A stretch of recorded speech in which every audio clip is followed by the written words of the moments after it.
Nakon susreta i razgovora o bilateralnim odnosima Hrvatske i Rumunjske u Bukureštu, kao i o potpisivanju ugovora o pristupanju Hrvatske Europskoj uniji, predsjednik Ivo Josipović je 3. srpnja 2012. godine posjetio Rešicu, gdje se sastao s čelnicima županije Karaš-Severin.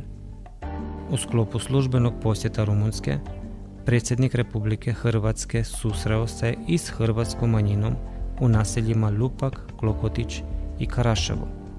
U obilasku hrvatskih sela uz predsjednika nalazilo se i gospodarsko izaslanstvo Republike Hrvatske, te hrvatska veleposlanica u Bukureštu Andreja Gustović-Ercegovac.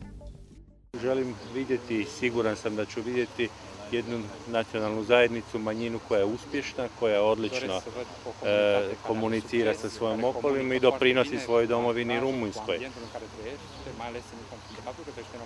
Isto tako želim da veze između Hrvata koji žive u Rumunjskoj i Hrvatske budu dobre i da se održava ta veza, posebno kulturna suradnja i sa ciljem naravno da se očuva nacionalna svijest. I u Hrvatskoj postoji rumunjska manjina i mi isto tako nastojimo ne samo rumunjskoj nego i svim drugim manjinama omogućiti očuvanje nacionalnog identiteta i sudjelovanje u političkom životu.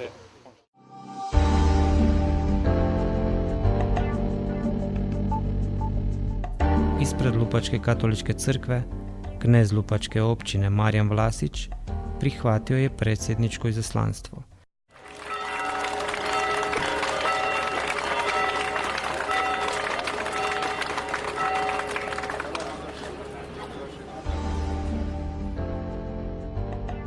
A najmlađi pripadnici hrvatske nacionalnosti dočekali su predsjednika obučeni u karaševskoj tradicionalnoj nošnji.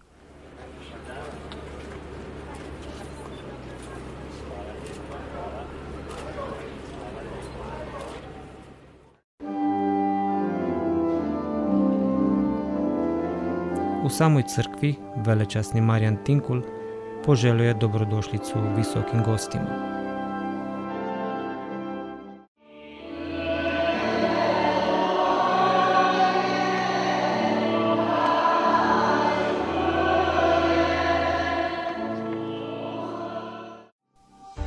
Klokotić je bio drugo mjesto Lupačke općine, gdje je na kratko boravio hrvatski predsjednik. I ovdje je bio dočekan na sličan način ispred mjesne grandiozne katoličke crkve.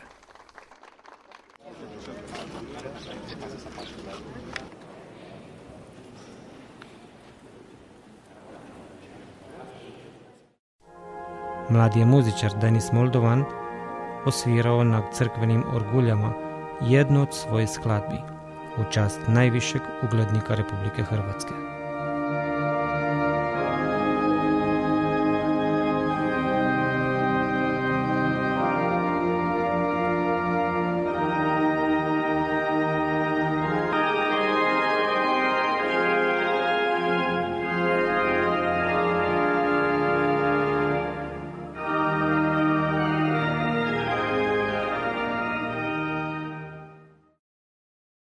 Na izlasku iz crkve, kulturno-umjetničko društvo Klokotić održao je kratki folklorni program.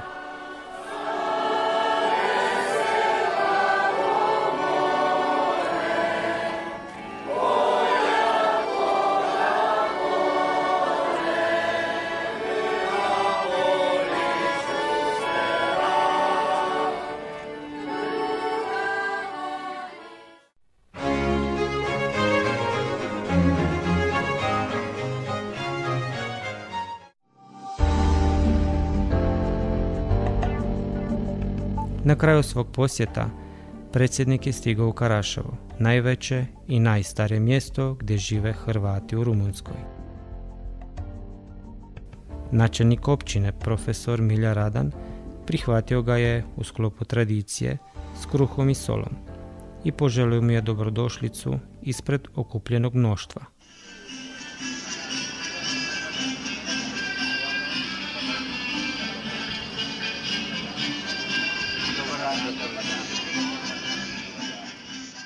Pozdravljam vas u ime svih Hrvata iz Rumunjske koji dođoše iz udaljene Keče i Rekaša Tamiške županije pa sve do Jabalča kao najstarije mjesto poslije Velikoga Karaševa, da vas vide i čuju poruke Matice. Svi skupa sačinjavaju našu veliku zajednicu Hrvata, koju uspješno predstavlja od svog osnutka 1991. godine pa do dana zajedništvo Hrvata u Rumunjskoj. To je bilo i je moguće, kao što je moguće i ovaj veličanstveni skup, zahvaljujući demokraciji koja vlada u rumunjskom društvu, te usponu demokratskih prava građana ove zemlje, pa i nacionalnih manjina. Štovani gosti, matična zemlja zadužila nas je široko otvaranjem vrata ka zapadu još od 1993-1994. godine, dodeljivanjem dvojakog državljanstva. Danas se plodovi statusa dvojakog državljanstva najbolje vide. Smatram da je od posebne važnosti da nije lijepo to ikada zaboraviti. Dragi gospodine predsjedniče, srdačno pozdravljamo inicijativu Hrvatskog sabora usvajanjem zakona potpomaganja hrvatske dijaspore, a pogotovo povijesti. Također pozdravljamo vašu osobnu želju izravno kontaktirati s nama i s našim svagdašnjim problemima povezane prosvjetom i učenjem na maternjem jeziku.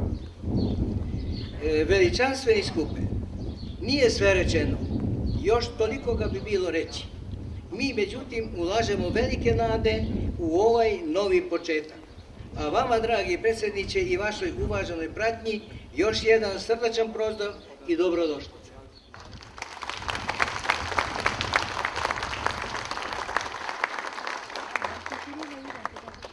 Poštovani gospodine načelniče, dragi prijatelji, Hrvatice, Hrvati iz Rumunjske, vidim ima vas iz raznih mjesta.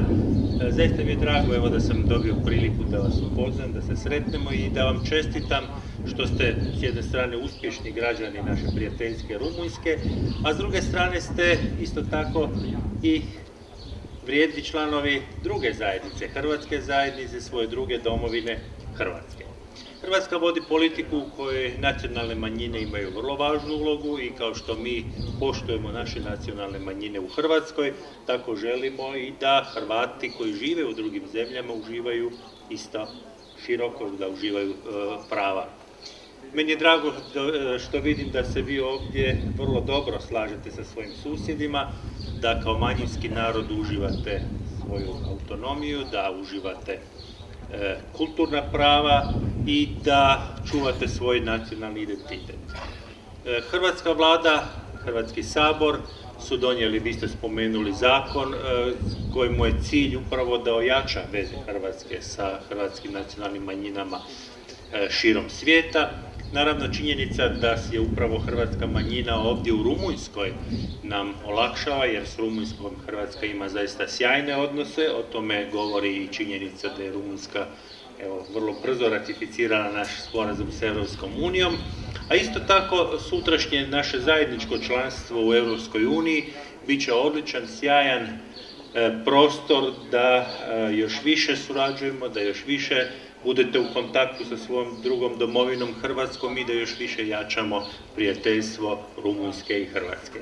Hvala vam na svemu što činite, hvala vam što čuvate hrvatski nacionalni identitet, hvala vam što pomažete prijateljstvo Rumunjske i Hrvatske.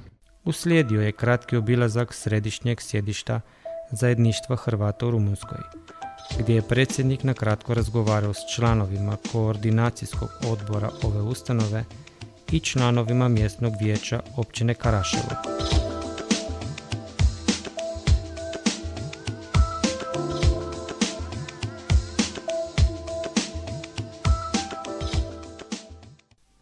Ovdje je razgledao i slikovnu izložbu s tematikom iz života, običaja i tradicija Hrvata Karaševaka.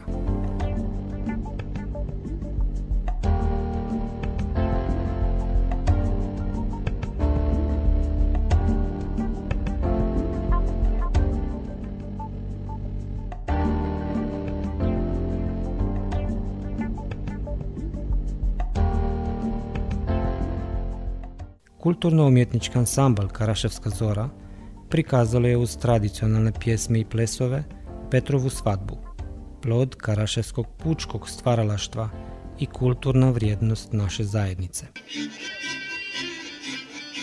I u tom veselju Petar zaprosi Dragu za ženu.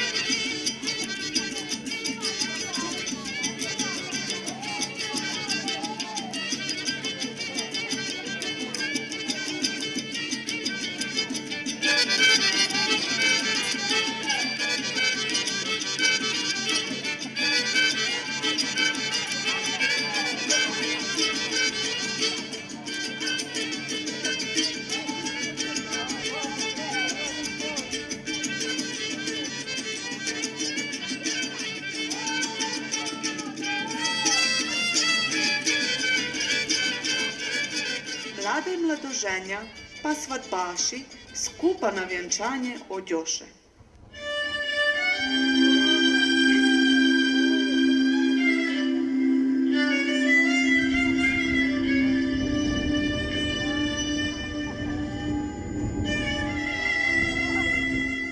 Na kraju se može reći s uvjerenjem da je Hrvatima u Rumunjskoj bila osobita čast što je drugi hrvatski predsjednik po redu posjetio hrvatsku zajednicu u njezinu gostinu.